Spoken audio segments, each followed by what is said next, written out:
In this video I will speak about one of the worst, perhaps the worst telephone I ever bought. And it's the new Samsung A14, which I've used for approximately 1 month. And I will also say some good things about it, but it will be focused on the negative, because it actually is, in some areas, with some of its functions, one of the worst telephones I ever tried, actually. And it's a budget telephone, so what to expect? But I can say that I filmed this on a cheaper telephone, which actually is better in many ways, and it's maybe 1/3 of the price. It's actually very much of a budget telephone. The Samsung A14 is a budget telephone which costs around, what would it be, maybe 200 euros or something if I convert it to euros. I bought it in Sweden, which has the currency Swedish crowns, of course. I will start to speak about the touch screen. I will just say that it's not a very sensible screen. You have to push it a little bit to be able to use it. I don't think it's very sensitive at all, and it's not very user-friendly in that respect. It's also a big and heavy telephone. It's quite thick, and now I have the protection on, of course, but that's also a matter of personal preference.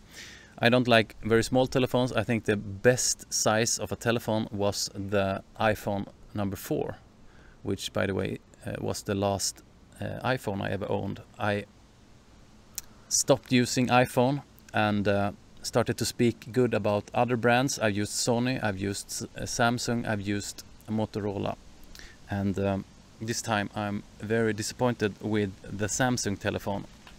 I will also say that on my job I've used Samsung, that Samsung had big issues and Samsung was never able to fix it.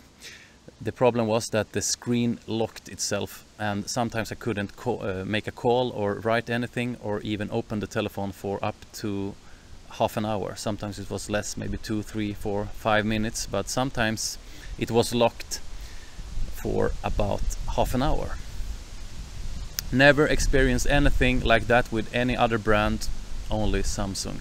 Let me say some good things about the telephone. It has good battery time so far. I've used it for 1 month and it can last up to 2 days.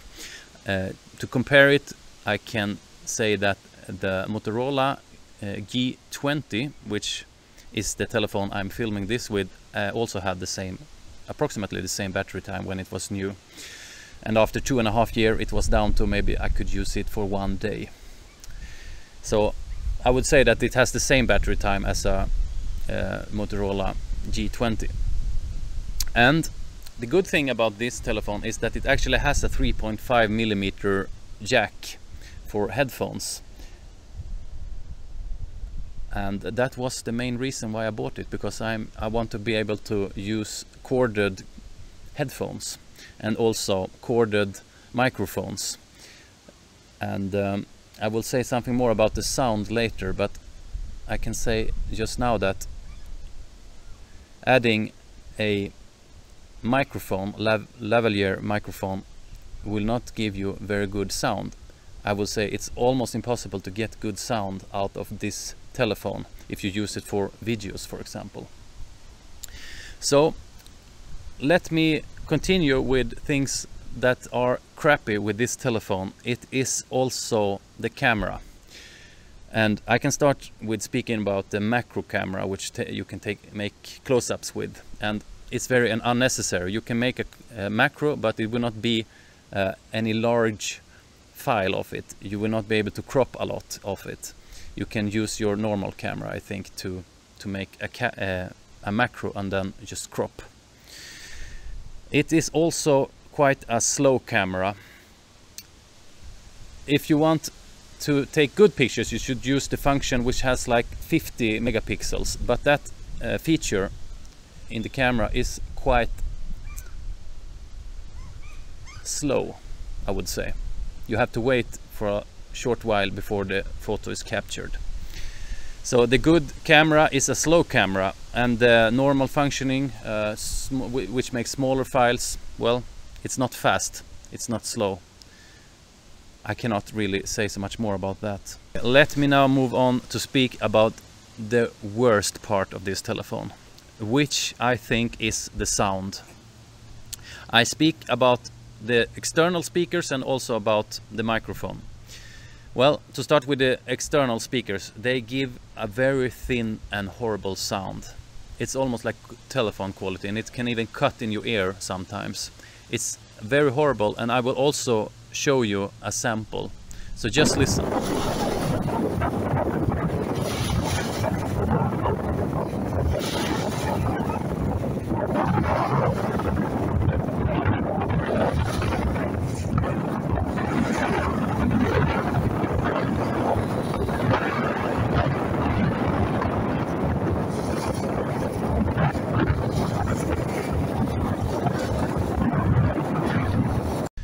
That was from a beach, and it was windy and crappy conditions in many ways, but you can also hear how horrible the sound is. And it's not even better for just speaking. And speaking about the recording sound, I think it's thin and horrible. Okay, I'm speaking directly into the camera, approximately 20 centimeters from the camera. It's a windy day, like almost autumn in Sweden, and you can it's just for you to listen to the sound in maybe the worst circumstances you can have with this camera. And I will try to move away from the camera. You can now hear me approximately maybe 1 meter away from the camera, from the telephone. Can you still hear what I'm saying? What do you think about the sound? And you will also get a little bit of an impression of the camera, which actually I don't think is that bad. Or maybe it's applying some kind of filter, which I am not sure of. Windy day in Sweden, filmed with the Samsung A14. Probably horrible sound. I let you compare the sound with my older telephone, the Motorola G8. Still walking in pretty horrible conditions. Speaking about approximately 20 centimeters from the camera, moving it away to approximately 1 meter away. And can you hear what I'm saying? Can you hear the wind? Is it bad? I don't think it's good, even with this telephone. But I want you to just compare a telephone which is 2 or 3 years older, probably 3 years older than the previous one, and about, it cost maybe half the price when it was new. So what do you say about the image and sound quality?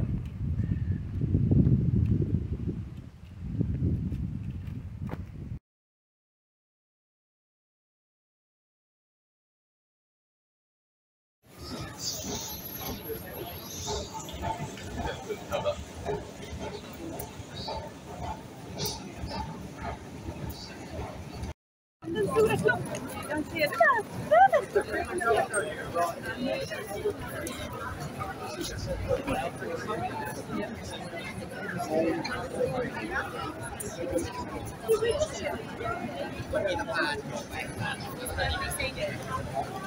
That reckless there.